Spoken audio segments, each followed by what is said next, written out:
When people sleep train their babies, one of the classic elements that I hear of is that they are required to resettle their babies or try and keep them asleep for an arbitrary amount of time, for example, 2 hours. So I hear a lot of people say that previously they've worked with people or sleep schools who said, yep, baby needs a 2 hour nap in the morning and a 2 hour nap in the afternoon. Well, let me just dispel a myth here. There is no evidence to say that our babies need to have a certain amount of sleep at either nap.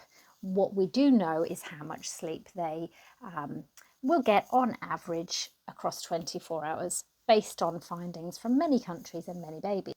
But as for nap length on its own, there's no evidence.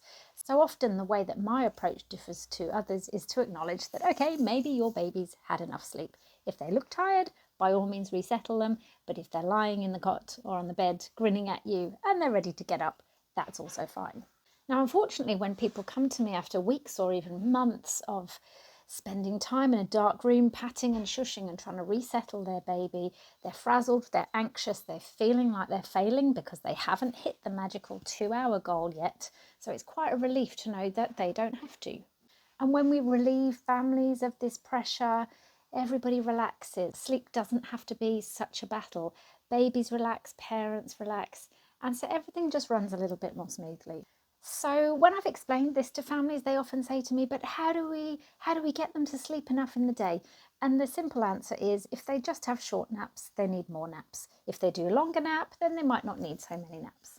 And this can be quite a thing for people to get their heads around. It does take a bit of adjustment to just chill and not worry too much about what the books or the apps tell you should be doing. So instead of spending hours trying to resettle your baby and driving yourself nuts and tearing your hair out with the whole thing, just get them up.